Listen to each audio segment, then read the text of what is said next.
YouTube, welcome back. Bikes and bullets. Let's talk about that. This video has been a long time coming. What do you get for, price, tax, everything out the door for $2,800 in a grapple? And did you get the right one for your tractor? I'm pretty sure I got the right one for it. For the size of the tractor, the capability of the grapple, and what has it done? Oh gosh, let's see.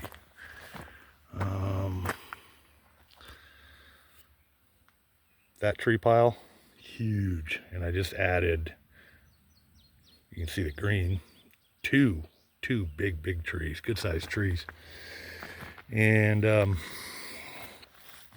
picking them up, getting them out of your way, right, to cut in your path. So these, actually there's four trees I cut down. Two of them are pretty good size, and then a couple of smaller ones just in this one area. It covered this whole skyline right here. And eventually that big boy right there, and that's a big one, that's a big tree right there, it's gonna have to come down. But in order to get to that tree, I got to trim it, be able to get to it so I can fell it in the right direction I need to go to come in here. And off this shelf right here, this is a rock shelf, and more dirt, kill all this grass, because the grass is just, wow, this monsoon, it's hot and muggy out here. Anyways, what do you get for it? You get a lot of utility, a lot of use. With this, I honestly couldn't be doing all of this by myself.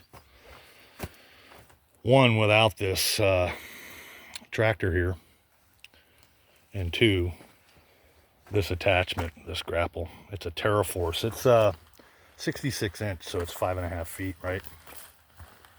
I believe. And it is, I think it's perfect for this tractor. I have yet to have any issues with it. Just grease it. Just make sure your third function connections are good to go, and this bad boy will do the work. And you just got to be really careful that you don't tip your tractor. There's a guy by the name of Marty Henderson there on the Facebook group for the TYM tractors. He just did wheel spacers for his, and I'm considering it for the rear. The front, they're kind of wide. They stick out a little bit further than the rears, and I'm gonna probably get those spacers for it. But this grapple, priceless. When you got to move trees, priceless to have the right grapple for your application and what it is you're doing. To say that, oh, buy this grapple, it's a one size fits all. No, it's for your tractor. For your tractor. Everybody has their opinions. Mine, this works great. So, and it's a TerraForce. So that's the brand on it. But, there's a lot of companies that stick their brand on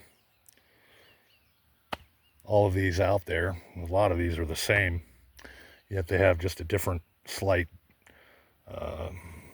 differences as far as where they place certain components, and the little protective boxes over those cylinders right there, or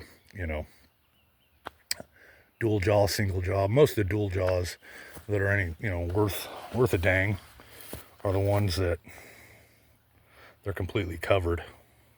So, is it too heavy? No, not for this. So, not for this tractor. It weighs in at about 500 pounds. The lift at the pins on this bad boy is 2,200 pounds. So, I got about 1,500 pounds. I try to keep it right within range of about 1,400 pounds of lifting up some of these trees. Like that big tree right there. I'll chop it down a little bit, but it will definitely, my little tractor and that grapple will definitely drag it to wherever it is I need to go. Anyways, that's it. One size fits all, no such thing. What do you get for the money you pay? Well, it depends on your application. So that's about as honest as it gets. The good and the bad, if you go back to my first video, I'll show you my failures and my successes.